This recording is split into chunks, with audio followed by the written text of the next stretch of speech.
निर्मल सिंह जी, ये घटनाएं क्या बताती हैं? क्या कुछ और सूचना आप लोगों को मिल पा रही है जिस तरीके से वहां पर गैर कश्मीरियों को, जो स्थानीय निवासी नहीं है, उनको निशाना बनाया जा रहा है?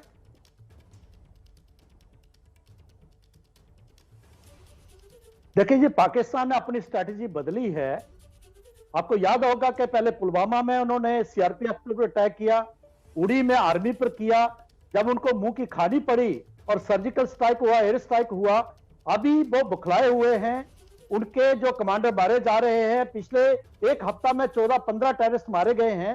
तो इस बुखलाहट में उन्होंने सबसे सॉफ्ट जो टारगेट है, जो रेडी वाला है, गरीब है, जो बाहरी जो प्रदेशों से आके अपनी रोजी रोटी कमा रहा है, या स्कूल में कश्मीरी टीचर है, चाहे कश्मीरी हिंदू है या सिख है, महिलाएं हैं या पुरुष है, चाहे वो बुनाई करने वाला कोई व्यक्ति है, तो इसलिए सॉफ्ट टारगेट करते हुए वो पाकिस्तान ये मैसेज देना चाहता है कि नहीं, हम अभी है, अभी मरे नहीं है।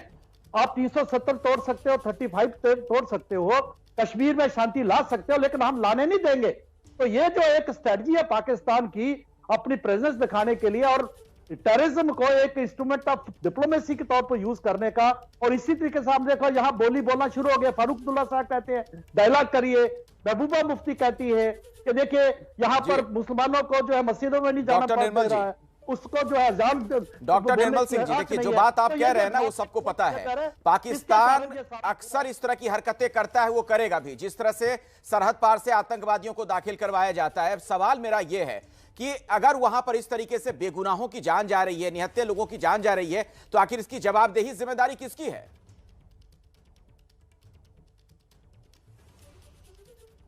पक्के तौर पर, क्योंकि ये सरकार और सुरक्षा वाले हैं, उनकी जिम्मेदारी है, वो निभा भी रहे। लेकिन हमें यह समझना पड़ेगा कि ये प्रॉक्सी वार है, क्योंकि वो जाने गई हैं, वो अमूल्य है।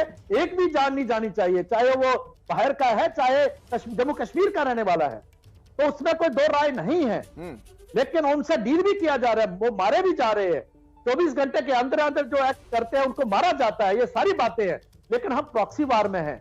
एक पूरा कंट्री पीछे उसके टेररिज्म के खड़ा है, और उसका एक ही काम है, खुद चाहे वो टूट जाए, बढ़ जाए, खत्म हो जाए, इकोनॉमी उनकी समाप्त हो जाए, लेकिन भारत में, कश्मीर में इस प्रकार के हालात तैयार करने हैं।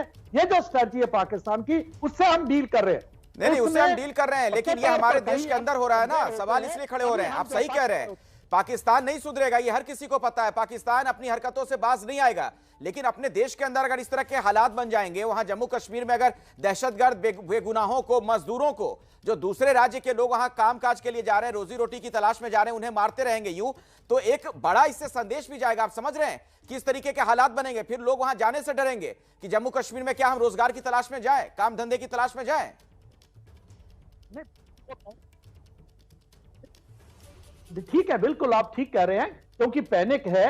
यहां तक कि कश्मीरी पंडित भी, कुछ लोग वहां माइग्रेट करके जो आए हैं, सुरक्षित जगहों पर जा रहे हैं।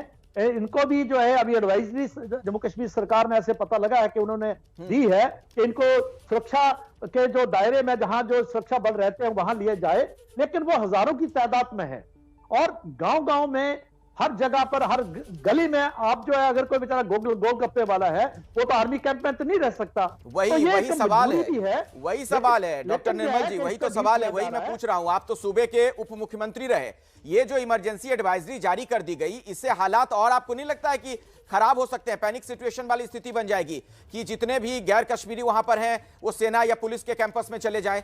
कितने लोगों को वहां पर रखा जाएगा? ये भी तो एक सवाल है ना, क्या कोई विकल्प है? आप देखें जो है ऑपरेशंस हो रहे हैं, टेररिस्ट मारे जा रहे हैं, ओवरग्राउंड वर्कर्स के ऊपर एक्शन हो रहा है। लगभग 1000 के लगभग लोग पकड़े गए हैं, तो इस प्रकार के हैं। सरकार, सुरक्षा बल अपना काम कर रहे हैं, जम्मू कश्मीर पुलिस जो है फ्रंट पर आके लड़ रही है। तो इसलिए यह सारा कॉम्प्रिहेंसिव जो एक स्ट्रेटेजी है, और इन लोगों को सुरक्षा प्रदान करने के लिए भी योजना तो बनी है। लेकिन जैसा आपने देखा कि हजारों की तादाद में जो लोग हैं, जो गली गली में हैं, हर मोहल्ले में हैं, इंटीरियर में हैं, तो इसलिए वो एक मजबूरी है। लेकिन सरकार इस पर अपनी कार्रवाई कर रही है, और जल्दी आप देखेंगे कि जो है, जो उनके खिलाफ ऑपरेशंस हो रहे हैं, टेररिस्ट के खिलाफ, और जिस प्रकार से इनको सुरक्षा भी प्रदान कर रहे हैं और उनके खिलाफ ऑपरेशंस भी हो रहे हैं, उसका नतीजे आएंगे। जी, नतीजे आएंगे, आने भी चाहिए। और देखिए, ये बात सच है डॉक्टर निर्मल सिंह की, आतंकियों की बौखलाहट है, इसे हर कोई समझ सकता है कि दहशतगर्द डरे हुए हैं, सहमे हुए हैं, उनकी बौखलाहट है। उसका यह नतीजा है कि वो निहत्थे लोगों पर गोलियां चला रहे हैं। लेकिन अगर ऐसा कर पाने में वो कामयाब हो जा रहे हैं, अगर इस तरीके का वो दुस्साहस दिखा रहे हैं, तो आखिर क्यों?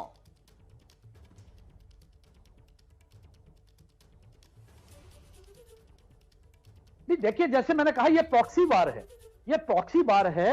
और प्रॉक्सी केवल दुश्मन जो कामयाब हो जाता है, वो नहीं होना चाहिए, लेकिन वो भी एक पूरा देश है, पूरी आईएसआई उसके पीछे है, पाकिस्तानी आर्मी है, वहां से ट्रेन जो है टेररिस्ट को भेजा जा रहा है, उनको जो पूरी फंडिंग है, नहीं सब कुछ हथियार मुहैया करी जा रहे हैं। और आपने देखा हमारा बॉर्डर भी पोरस है, और जिस प्रकार से कश्मीर घाटी में जिस प्रकार से जो है, जो लोग जो है, ये गरीब लोग जो है अपनी रोजी रोटी के लिए इंटीरियर में जो है जाते हैं, तो ये सारी बातें हैं जो मजबूरी है। चलिए, मैं समझ गया आपकी बात डॉक्टर निर्मल सिंह जी, लेकिन अगर ये प्रॉक्सी वार है भी, तो प्रॉक्सी वार में हम भारी पड़ने चाहिए, ना कि आतंकी। बहुत बहुत शुक्रिया हमारे साथ जुड़ने के लिए।